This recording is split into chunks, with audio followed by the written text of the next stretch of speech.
नमस्कार स्टूडेंट्स, स्वागत है आप सभी का एक और ताबड़तोड़ क्लास में। आज हम गुरुत्वाकर्षण चैप्टर के सीरीज में आगे बढ़ते हुए पृथ्वी सतह से ऊंचाई के साथ जी के मान में परिवर्तन देखने वाले हैं। जी अर्थात गुरुत्वीय त्वरण। तो जैसे जैसे हम पृथ्वी सतह से ऊपर जाते हैं, गुरुत्वीय त्वरण जी के मान में क्या परिवर्तन आता है, उसी को मैं बहुत आसान तरीके से आपको समझाऊंगा, थ्योरी भी बताऊंगा कि एग्जाम में कैसे लिखना है ताकि आपको फुल मार्क्स मिले। तो चलिए आइए समझते हैं बहुत आसान तरीके से। तो दोस्तों ये मान लीजिए क्या है, पृथ्वी है, ठीक है।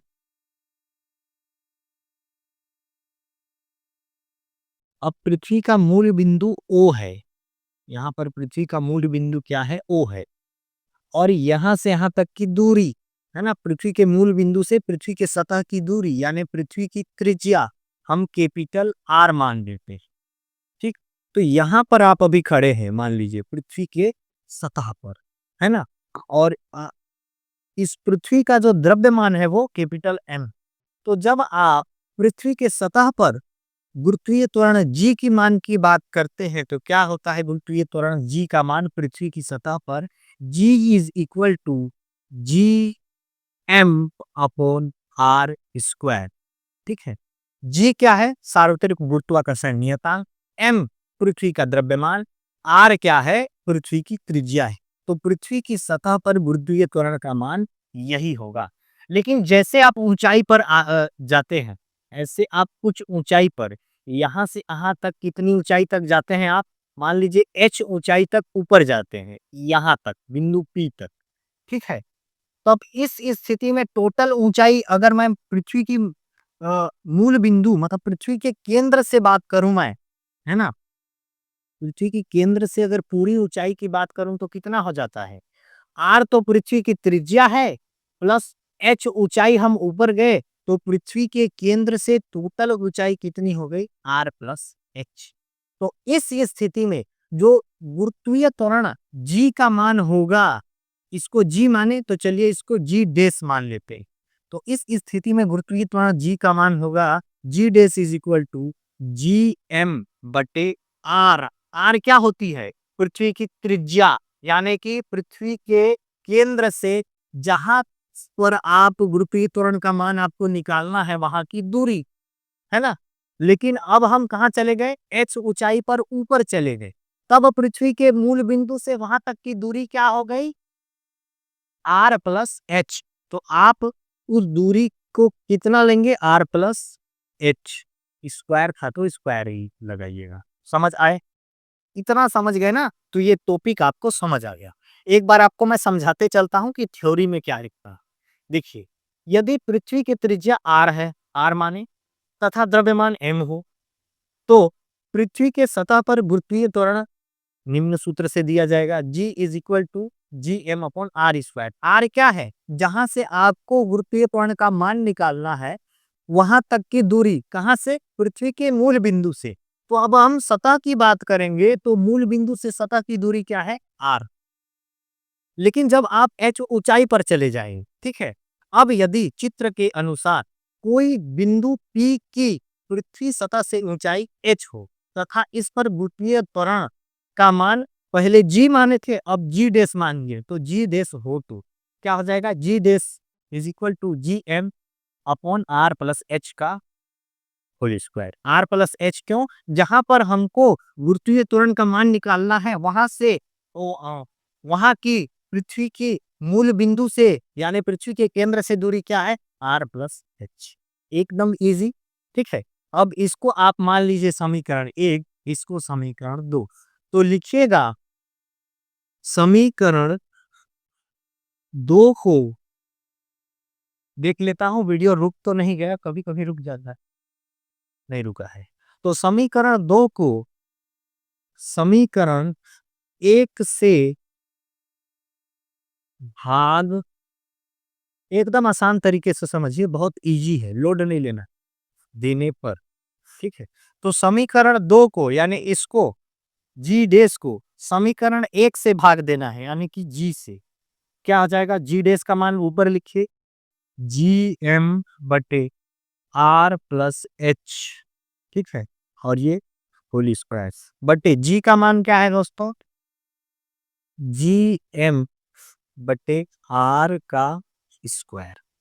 ठीक, इसको कैसे लिख सकते हैं, जी एम बटे आर प्लस एच का होल स्क्वायर। यहाँ पर क्या है, बटे, बटे का मतलब भाग। अब भाग को जब आप गुणे में बदलिएगा तो ये जो नीचे वाला जो डेनोमिनेटर है यानी हर है वो अंश बन जाएगा यानी ऊपर चले जाएगा। ये तो आपने नौवीं 10वीं में पढ़ा होगा। और ये जो ऊपर वाला है वो आ जाएगा नीचे। इतना सुंदर समझ आया, बहुत आसान है ना। तो देखिए यहाँ जीएम यहाँ जीएम, ऊपर नीचे कट गया, बचा क्या भाइयों बहनों, ऊपर बचा है आर स्क्वायर, कितना इजी है देख लीजिए, बटे नीचे क्या बचा है, आर प्लस एच का होल स्क्वायर। इतना कर लीजिए स्क्रीनशॉट, उस डायग्राम को मिटाने वाला। तो जल्दी करिए स्क्रीनशॉट। तो हम देख सकते हैं यहाँ पर हमको क्या मिला है, फिर से लिख देता हूँ, G dash upon G is equal to क्या मिला है, आर स्क्वायर, दोबारा लिख रहा हूँ, और आर प्लस एच का होल स्क्वायर। इधर ही लिख देता, अच्छा चलिए नीचे लिखता। ठीक? तो आप देखिए कि यहाँ पर मैं आर स्क्वायर तो सेम टू सेम लिखा दोस्तों, कोई दिक्कत। अब नीचे से क्या है, नीचे क्या है, आर प्लस एच। तो यहाँ पर से मैं कुछ कॉमन निकालने वाला हूँ, समझिएगा।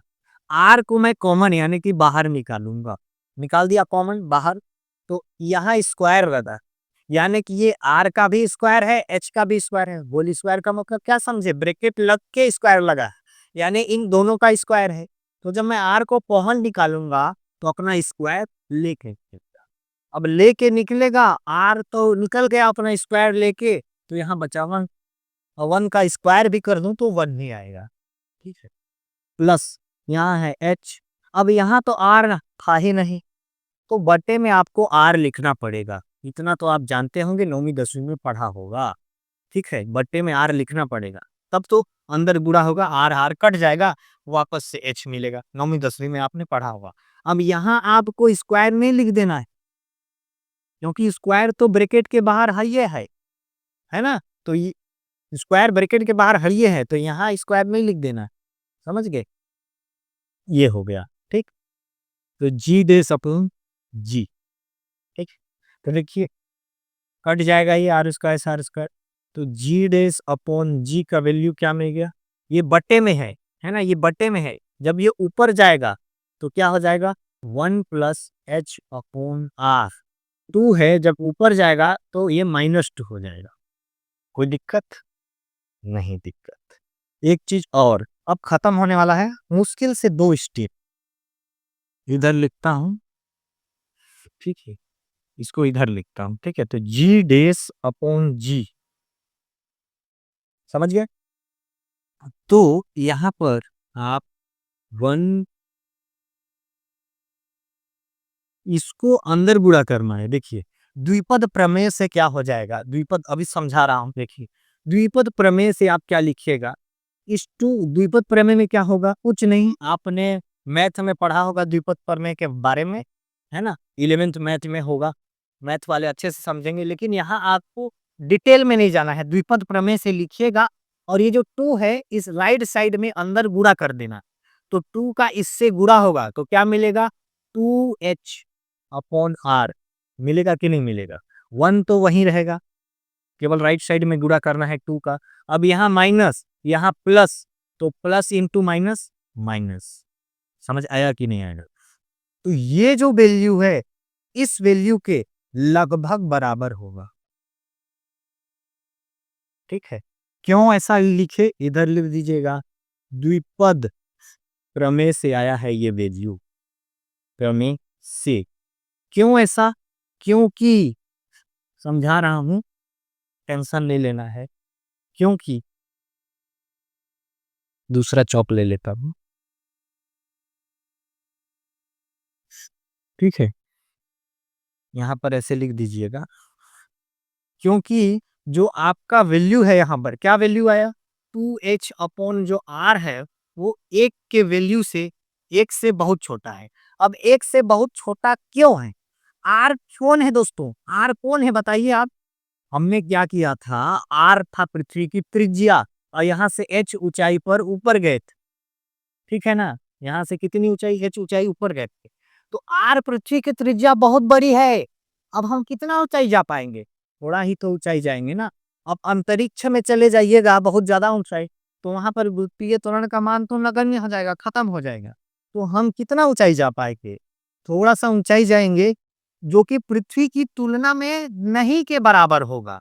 तो हम बहुत छोटे वैल्यू में बहुत बड़े वैल्यू से भाग दें तो पॉइंट नहीं, अगर बहुत छोटे वैल्यू को बहुत बड़े वैल्यू से भाग दें तो पॉइंट में वैल्यू निकल के आएगा 0.000 ऐसा, यानी वो वैल्यू एक से भी बहुत छोटा होगा। जैसे मान लीजिए 1 करोड़ में 1 करोड़ हो, ठीक है, उसमें मैं 0.00001 जोड़ दो, या 1 करोड़ में मैं माइनस कर दूं 0.00001, तो कितना का फर्क आएगा? बहुत नगण्य। इसलिए ये वाला वैल्यू और ये वाला वैल्यू लगभग आपस में क्या होगा? बराबर होगा। ठीक है, ऐसे लिखिएगा। ठीक, ये और ये लगभग आपस में बराबर होगा। द्विपद प्रमेय से राइट साइड में गुणा कर लीजिए। ज्यादा डिटेल नहीं जाना है, इतना ही लिखना है, मैं समझाने के लिए ये एग्जांपल दिया। ठीक, ये नहीं लिखना है आपको, डायरेक्ट राइट साइड से गुणा कर दीजिए, आपको समझ नहीं आ रहा होगा। ठीक है, समझाने के लिए मैं डिटेल में गया क्योंकि किसी को डाउट ना हो। तो ये वैल्यू और ये वैल्यू लगभग बराबर है, तो आपका जी डेस अपॉन जी किसके बराबर हो जाएगा? इसके बराबर हो जाएगा 1 माइनस 2h/r। ठीक है, ये हो जाएगा। ठीक है, या इसको मैं आगे लिखता हूं ना, नीचे लिखेगा आप। तो जी डेस का वैल्यू आपको क्या मिलेगा? ये जी उधर जाके गुणा होगा, इधर भाग में है उधर जाके गुणा होगा। तो जी 1 - 2h/r। ठीक है, समीकरण क्या माने थे? 1 2। तो इस समीकरण को आपको क्या मानना है? समीकरण 3। नीचे क्या लिखना है मैं बता दे रहा हूँ, जगह नहीं है, समझ लीजिएगा, मैं बता रहा हूँ। नीचे लिखिएगा यही, ऊंचाई के साथ जब हम ऊंचाई में जाते हैं पृथ्वी सतह से, तो हमको गुरुत्वीय त्वरण का मान यही मिलता है, जो यह दर्शाता है कि जैसे जैसे हम ऊंचाई पर जाते जाएंगे गुरुत्वीय त्वरण का मान घटता जाएगा। कैसे घटता जाएगा? देखिए, अगर जी डेस बराबर जी निकल जाता, मतलब दोनों बराबर हैं, कोई फर्क ही नहीं पड़ता ऊंचाई पर जाने के लिए। लेकिन जी डेस जी और इधर अंदर में गुणा हो रहा, तो यहाँ पर देखिए एक से कोई वैल्यू घट रहा है। किससे कोई वैल्यू घट रहा है? एक से। अब एक से कोई वैल्यू घट रहा है, यानी एक से छोटा वैल्यू होगा, बहुत कम वैल्यू होगा। तो यानी कि यहाँ पर आप देख सकते हैं, अगर इसको मैं एक स्टेप और सोल्व करूं, कैसे ऊंचाई पर जाने पर मान घटता है, कैसे कह सकते हो आप? तो इतना ही आपको सॉल्व करना है। और जो मैंने थ्योरी में बताया कि ऊंचाई पर जाने पर मान घटता है, ये आपको लिख के छोड़ देना है। लेकिन कैसे घटता है तो देखिए, मैं एक बार और सोल्व करता हूँ। तो जी डेस इज इक्वल टू, इसको अंदर गुणा करिए, जी हो जाएगा, माइनस ये इससे भी गुणा होगा तो 2, इसका इससे गुणा होगा तो GH/R आएगा। तो देखिए जी से कुछ वैल्यू हम घटा दे रहे हैं, यानी जी बराबर जी डेस नहीं निकल रहा है, बल्कि जी जो पहले वैल्यू था उससे उससे कुछ वैल्यू घट रहा है यहाँ पर, यानी मान घट रहा है ना। पहले जी था, जी डेस बराबर जी आता तो मतलब दोनों बराबर था, लेकिन कुछ ना कुछ घट रहा, यानी मान घट रहा है। तो नीचे लिखिएगा, क्या लिखिएगा थ्योरी में? यही ऊंचाई के साथ गुरुत्वीय त्वरण जी का मान का सूत्र है, जिससे सिद्ध होता है कि जैसे जैसे हम ऊंचाई बढ़ाते जाएंगे गुरुत्वीय त्वरण जी का मान घटता जाएगा। इसको आपको नहीं लिखना है, यही तक लिख के आपको छोड़ देना है, जगह नहीं था। नीचे जो थ्योरी में लिखना था उसको मैं समझा दिया। अगले वीडियो में हम देखेंगे गहराई के साथ जी के मान में परिवर्तन। तो जरूर सब्सक्राइब कर लीजिएगा ताकि सबसे पहले नोटिफिकेशन आपको मिले। मिलते हैं अगले वीडियो में। जय हिंद।